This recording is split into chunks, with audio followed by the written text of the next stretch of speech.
Hello friends, welcome to another video. So यार, हमने already upper limb का part one cover किया हुआ है। हम अभी फिलहाल पढ़ रहे हैं एनाटॉमी का बुक जो कि है बीडी चौरसिया का। तो फिलहाल पार्ट वन में हमने इंट्रोडक्शन पार्ट का पहला पेज है जो कि है पेज नंबर 3 एनाटॉमी बुक का बीडी चौरसिया चैप्टर 1 का, उसको कवर किया था। वैसे मैंने उसको शॉर्ट में समझा दिया था, आप चाहो तो चेकआउट कर सकते हो। हमने उसमें सिर्फ part of the upper limb के बारे में पढ़ा था और बहुत ही शॉर्ट में पढ़ा था, और वो उतना भी ज़्यादा इंपॉर्टेंट नहीं है, सिर्फ दिमाग में बैठाने के लिए। तो पार्ट टू जो आज हम कवर करने वाले हैं ये थोड़ा ज़्यादा ही इम्पॉर्टेंट है, तो इसको आपको अच्छे से देखना और समझना पड़ेगा। और इसको मैंने ना अपने अकॉर्डिंग ट्राई किया है कि आपको ज़्यादा इजी वे में समझ में आए, और आप चाहो तो नोट डाउन भी कर सकते हो। आगे इन फ्यूचर अगर आपको कुछ एग्ज़ाम ये सब निकालना है या जो भी करना है, नोट्स बनाना है, उसके लिए थोड़ा इजी रहेगा। सो हम चैप्टर 1 का ये पेज नंबर 4 अपर लिम्ब का और ये 5 ये दोनों कवर करेंगे, which means chapter 1 completely cover हो जाएगा आज की वीडियो में। So let's start. तो आज हम कवर करने वाले हैं डिवीज़न, ठीक। तो आप चाहो तो नोट डाउन कर सकते हो, मैंने उसी के अकॉर्डिंग वैसा ही इसमें नोट डाउन किया हुआ है, तो आपके लिए थोड़ा इजी भी रहेगा। So let's start. सो सबसे पहले हम डिवीजन ऑफ अपर लिम्ब देखते हैं। तो देखो, सबसे पहले पार्ट समझना कौन कौन से हैं। 4 पार्ट है। शोल्डर रीजन, आर्म्स जिसको हम बोलते हैं ब्रेकियम, ठीक है। फोर आर्म जिसको बोला जाता है एंटी ब्रेकियम, और हैंड जिसको बोला जाता है मेनस, ठीक। तो देखो, जो पार्ट है, चाहे ये शोल्डर रीजन हो, आर्म रीजन हो, फोर आर्म रीजन हो या फिर हैंड हो, ठीक है, ये जो पार्ट है ये कहाँ से कहाँ तक वाले को बोला जाता है कि इतना से इतना हिस्सा आर्म्स में आएगा, इतना से इतना हिस्सा फोर आर्म में आएगा, या इतना से इतना हिस्से को हैंड बोला जाता है, ठीक है। सो ये देखो, इस साइड आप देखोगे तो ये जो एक्सटेंट वाला एरिया है इसमें आप समझना। तो शोल्डर रीजन जितना भी शोल्डर वाला पार्ट है, ठीक है, थोड़ा डायग्राम में समझाता हूँ, ये ऊपर में डायग्राम में। तो ये जो शोल्डर वाला जो इतना भी पार्ट है ये शोल्डर रीजन में आता है, ठीक है। चाहे ये क्लेविकल हो गया या ये वाला जो एरिया है, ठीक है, स्कैपुला, ये जितना भी एरिया आप देख रहे हो, ठीक है, ये सब आता है शोल्डर रीजन में, ठीक है। सो इसके बाद वाला जो एरिया है आर्म्स जिसको हम बोलते हैं ब्रेकियम। सो आर्म्स आप इधर देखो, शोल्डर से लेकर एल्बो वाले एरिया को बोला जाता है आर्म्स। नेक्स्ट फोर आर्म जिसको बोला जाता है एंटी ब्रेकियम, ये एल्बो से लेकर रिस्ट तक का एरिया को बोला जाता है फोर आर्म। और हैंड, ये थोड़ा इंपॉर्टेंट भी है, ये रिस्ट से लेकर फिंगर तक के एरिया को बोला जाता है हैंड, ठीक है। अब ध्यान देने वाला बात ये है, देखो ये 4 पार्ट है, 1 2 3 4, ठीक। तो मैंने ना अलग अलग पॉइंट में थोड़ा एक्सप्लेन किया हुआ है, उसको थोड़ा और डिटेल्स में समझाया है। तो जैसे वन एरिया 1, ठीक है, शोल्डर रीजन, ठीक। तो अब इसको थोड़ा ध्यान से समझना और नोट डाउन करते जाना। शोल्डर रीजन क्या क्या कंटेन करता है? पेक्टोरल, एक्सिला, स्कैपुलर रीजन, ठीक। शोल्डर रीजन में क्या क्या आ जाता है? पेक्टोरल आ जाता है, एक्सिला आ जाता है और स्कैपुलर रीजन आ जाता है, ठीक है। और इसमें बोन्स कौन कौन से होते हैं? 2 बोन्स होते हैं जो कि है क्लेविकल और स्कैपुलर, जैसे कि मैंने अभी जस्ट डिस्कस किया यहाँ पे, क्लेविकल और स्कैपुला, ठीक है। 2 बोन्स आ जाते हैं शोल्डर रीजन के अंदर, ठीक है। जॉइंट्स, ये one of the most important है, एग्जाम में भी आता है, तो इसको थोड़ा ध्यान से समझना। बुक में ना इसका कुछ अलग से डायग्राम नहीं दिया है, वैसे मैंने यहाँ पे डायग्राम भी दिया हुआ है, आप चाहो तो इसको स्क्रीनशॉट कर लो, ठीक है, आपके लिए काम आएगा। थोड़ा दिमाग में बैठा लेना क्योंकि ये one of the most important है जो बार बार एग्जाम में पूछते रहता है, ठीक है। तो 3 जॉइंट आते हैं इसमें, ठीक है, 3 जॉइंट आते हैं, ठीक है। पहला है स्टर्नोक्लेविकुलर जॉइंट, ठीक है, जो ये स्टर्नम से दिख रहा है ना, ये जो जॉइंट हुआ है स्टर्नोक्लेविकुलर जॉइंट। दूसरा है एक्रोमियोक्लेविकुलर जॉइंट, एक्रोमियोक्लेविकुलर जॉइंट, ठीक है, जो इस वाले हिस्से में आपको देखने को मिलेगा, ठीक है। यहाँ पे देखना, यहाँ आप कंफ्यूज मत होना, जो मैं लिखा हूँ ये एम ही है, ठीक है। तो एक्रोमियोक्लेविकुलर जॉइंट। तीसरा, ये जो है तीसरा जो जॉइंट आप देखोगे, ये जो जॉइंट आपको यहाँ पे देखने को मिल रहा है ग्लेनोह्यूमरल जॉइंट, इसको बोला जाता है शोल्डर जॉइंट, ठीक है, मैंने यहाँ पे ऑलरेडी यहाँ पे मेंशन किया हुआ है, इसको बोला जाता है शोल्डर जॉइंट। तो एग्जाम में आप कंफ्यूज मत होना अगर शोल्डर जॉइंट भी पूछ देता है तो, ठीक है। और इसके मेन फंक्शन की बात करें, शोल्डर रीजन की मेन फंक्शन की बात करें, तो ये बहुत ही ज़्यादा मतलब मैक्सिमम मोबिलिटी देता है अपर लिम्ब को कि वो अच्छे से मूव कर पाए, ठीक है। तो शोल्डर रीजन आप समझ गए, आप इसको नोट डाउन कर लेना यार, आप अपने अकॉर्डिंग या दिमाग में बैठा लेना। ये डायग्राम इंपॉर्टेंट है, मैं 2-3 बार बता चुका हूँ, ये डायग्राम कुछ ज़्यादा इंपॉर्टेंट है, तो आप समझ लेना आप अपने अकॉर्डिंग, ठीक है। इसके बाद आ जाते हैं दूसरा, आर्म्स, ठीक है। तो हमने पहला शोल्डर रीजन कवर कर लिया, अब आ जाते हैं आर्म्स के ऊपर। आर्म्स वैसे छोटा है, आप फटाक से समझ जाओगे। देखो आर्म्स को बोला जाता है ब्रेकियम, ये कंटेन करता है सिर्फ एक बोन जो कि है ह्यूमरस। हम डायग्राम में देख लेते हैं, ये देखो ये वाला जो बोन है यहाँ से यहाँ तक ये होता है ह्यूमरस, ठीक है। तो एक बोन कंटेन करता है जिसको बोला जाता है ह्यूमरस, ठीक है। और इसका फंक्शन क्या है, आर्म्स के मूवमेंट के लिए इसका मेन फंक्शन है आर्म्स के मूवमेंट के लिए, ठीक है। तो हो गया आर्म जिसको बोला जाता है ब्रेकियम, ठीक है। अब नेक्स्ट आ जाते हैं तीसरा जो कि है फोर आर्म जिसको बोला जाता है एंटी ब्रेकियम, ठीक। ये कंटेन करता है दो बोन जो कि है रेडियस और एक है अल्ना, ठीक है। एक चीज याद रखना यार, मैं बताया नहीं इसमें, मतलब मेंशन नहीं किया हूँ, मैं नोट डाउन कर देता हूँ जो कि आपके लिए थोड़ा इजी रहेगा। रेडियस हमेशा जो होता है ना थंब साइड होता है, क्या होता है हमेशा थंब साइड होता है, और अल्ना होता है लिटिल फिंगर साइड, ठीक है। ये ना कंफ्यूज नहीं होना कभी इन फ्यूचर, जैसे अगर आपको कभी एक्सरे देखने को मिल गया या पूछ दिया भाई कौन सा है रेडियस कौन सा है अल्ना, तो दिमाग में बैठा लेना। देखो आर मतलब समझ जाओ, मैं अपना ट्रिक बता रहा हूँ। रेडियस विच मीन्स आर से स्टार्ट हो रहा है मतलब राइट, ठीक है। थंब, जब हम भी थम्स अप करते हैं तो राइट देते हैं, ठीक है। तो मतलब ऐसे करके देते हैं ना यार कुछ, ठीक है। थम्स अप देते हैं तो राइट, ठीक, राइट मतलब थम्स अप, ठीक। तो थम्स राइट, ठीक।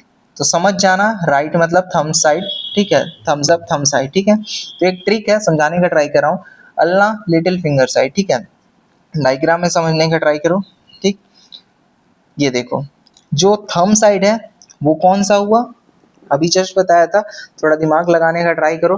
राइट मतलब रेडियस मतलब थंब साइड, ठीक है, रेडियस मतलब थंब साइड, अल्लाह मतलब लिटिल फिंगर साइड, ठीक है। तो ये चीज याद रखना, थोड़ा ट्रिक वाला चीज है, बट अगर समझ जाओगे तो इन फ्यूचर बहुत ही ज्यादा काम आने वाला है यार। तो ये मैंने मेंशन नहीं किया था तो ये नोट डाउन कर लेना इंपॉर्टेंट है।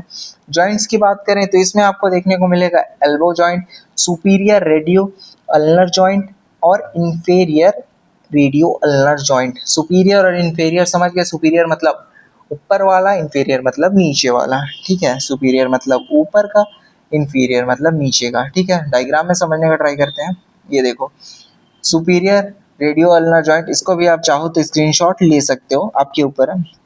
ये देखो सुपीरियर रेडियो अल्नर जॉइंट और यहाँ पे देखो इंफीरियर रेडियो अल्नर जॉइंट। तो तीन जॉइंट इसके भी होते हैं, हमने तीन जॉइंट इसका भी देखा था, शोल्डर रीजन के भी तीन जॉइंट होते हैं, ठीक है। ये होता है ये तीन जॉइंट, और अब फोरआर्म में भी होते हैं तीन जॉइंट, ठीक है। तो समझ लेना तीन जॉइंट कौन कौन से होते हैं। स्पेशल मूवमेंट की बात करें तो ये थोड़ा इंपॉर्टेंट है, एग्जाम में कभी कभी आ जाता है यार, या फिर इन फ्यूचर अगर आप कुछ कंपटीशन दे रहे हो मेडिकल से रिलेटेड तो उसमें भी ये क्वेश्चन आता है। मैं फिर से बोल रहा हूँ ये भी वेरी इंपॉर्टेंट क्वेश्चन है, ठीक है। देखो सुपिनेशन प्रोनेशन, ठीक है, पाम का फेस अपवर्ड करना पाम का फेस डाउनवर्ड करना, मतलब हाथ को घुमाना नहीं, जैसे हथेली घुमाना बोलते हैं ना यार, जैसे मान लो किसी पंडित को तुम रेखा दिखा रहे हो, ठीक है। तो होता है ना कि दिखा रहे हो तो हाँ भाई ले देख ले मेरा हाथ में कुंडली में क्या है, रेखाएं दिखाना, ठीक है। तो वो जो मूवमेंट है उसको सुपिनेशन प्रोनेशन मतलब वापस से पलट देना, जैसे कैनुला ये सब लगवाते हो ना, ठीक है, उल्टा घुमा देते हो, तो ये सब जो है ये थोड़ा स्पेशल मूवमेंट होता है जो कि किसके अंडर आता है, फोरआर्म के अंडर, जिसको बोला जाता है एंटी ब्रेकियम, ठीक। एक चीज और, ये दोनों ये जब स्पेशल मूवमेंट होते रहता है तो ये देखो यहाँ पे लिखा हुआ है मैंने एक, radius rotates around Allah during this movement, ठीक है। तो ये जब घूमता है, ये जब मूवमेंट होता है तो रेडियस जो है वो रोटेट होता है किसका, अल्लाह के अराउंड में रोटेट होता है, ठीक है। तो ये चीज़ हमेशा माइंड में याद रखना, ठीक। अब आ जाते हैं हैंड के ऊपर, जो कि है ये ना इसमें बहुत सारे बोन्स होते हैं, ठीक है। तो ये भी थोड़ा इंपॉर्टेंट है, मेनस, ठीक है, हैंड मतलब मेनस, ठीक। ये कंटेन करता है क्या क्या, देखो ये कंटेन करता है तीन चीज, पहला है वृष्ट, ठीक। उसके बाद आ जाते हैं वृष्ट के बाद पाम, इसके बाद आ जाते हैं फिंगर्स, ठीक। ये देखो अब थोड़ा डायग्राम में आ जाओ, ठीक है। वृष्ट, ठीक, वृष्ट में कितने बोन होते हैं, आठ, ठीक। ये वाला जो एरिया है इसमें होते हैं आठ बोन, एक, दो, ठीक, 3 4 5 6 7 8, ठीक है। कितने बोन हो गए टोटल? 8 बोन हो गए इसमें, ठीक है। नेक्स्ट अब आ जाते हैं पाम वाले एरिया, जिसको बोला जाता है मेटाकार्पल। वृक्ष में मैंने बताया नहीं, सॉरी, ये होता है कार्पल बोन, ठीक है। अब ये देखो, वृक्ष वाला हो गया ये कार्पल बोन। ये जो पाम है जिसको बोला जाता है मेटाकार्पल, इसमें होते हैं 5 बोन। इसमें ऑलरेडी मेंशन किया हुआ है, first, second, third, fourth, fifth, ठीक है। फिंगर्स जिसको बोला जाता है डिजिट्स, ठीक है, फैलेंजेस भी बोलते हैं, ठीक है। तो 14 होते हैं, ठीक है, 14, ठीक। अब काउंट करने बैठते हैं, 1 2 3 4, ठीक, 5 6 7, सॉरी 7 नहीं, ये है 7 8 9 10 11 12 13 14, ठीक, 14 फैलेंजेस, ठीक। तो हैंड में 3 चीज कंटेन करते हैं, wrist हो गए, पाम हो गए, फिंगर्स हो गए। wrist में होता है 8, पाम में होता है 5, फिंगर्स हो जाते हैं 14, विच मीन्स टोटल करोगे तो हो जाएगा 27। सही बोल रहा ना यार? 14 5 19, 19 और 8 27, हाँ 27, ठीक है। सो थोड़ा मैंने ज़्यादा ही हौच पौच कर दिया इसमें, ठीक है। तो आप एक बार इसका भी स्क्रीनशॉट ले सकते हो, समझ सकते हो, आपके ऊपर है, ठीक। तो ये थोड़ा इंपॉर्टेंट चीज़ है यार, आपके बहुत काम आएगा। थोड़ा अगर दिमाग लगा लोगे ना तो बहुत ही ज़्यादा इजी है, कुछ ज़्यादा ही ट्रिकी नहीं है। देखने से बहुत ही ज़्यादा दिमाग का दही होता है, बट उतना कुछ नहीं है, ठीक।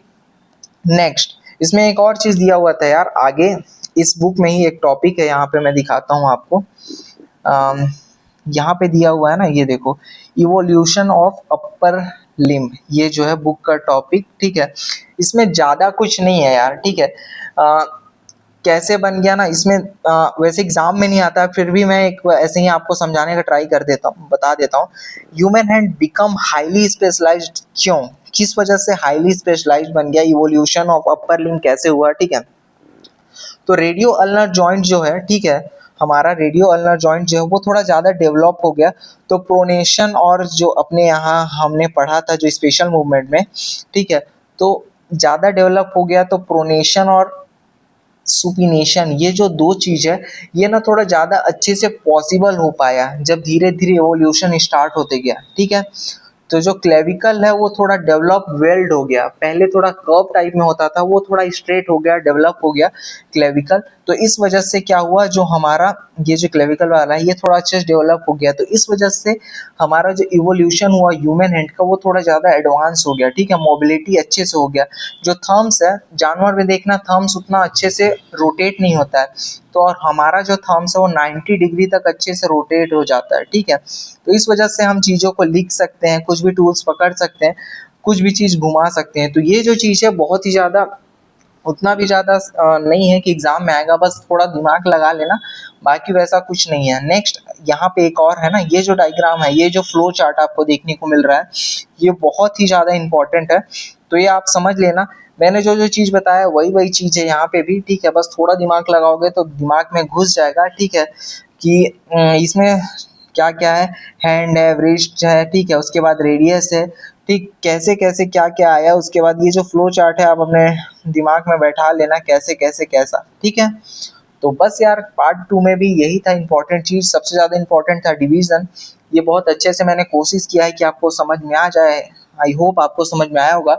अगर आपने पार्ट 1 नहीं देखा है तो जाकर देख लो यार, और ये इसमें जो जो मैंने डायग्राम बनाया है वो इम्पोर्टेंट है, तो आप देख लेना, ठीक है। बाकी तो मिलते हैं नेक्स्ट वाले वीडियो में, अब देखते हैं एनाटॉमी बताऊंगा कि फिजियोलॉजी, वो देखते हैं, मूड के ऊपर है। तो फिलहाल पार्ट 2 में हमने चैप्टर 1 जो है अपर लिम्ब का कवर कर दिया है। सो आई होप आपको समझ में आया होगा। इन केस अगर आपको कुछ भी डाउट होता है तो आप डायरेक्ट मुझे कमेंट कर सकते हो या फिर इंस्टा में डीएम कर सकते हो, ठीक है। मैं सब कुछ का रिप्लाई करूंगा।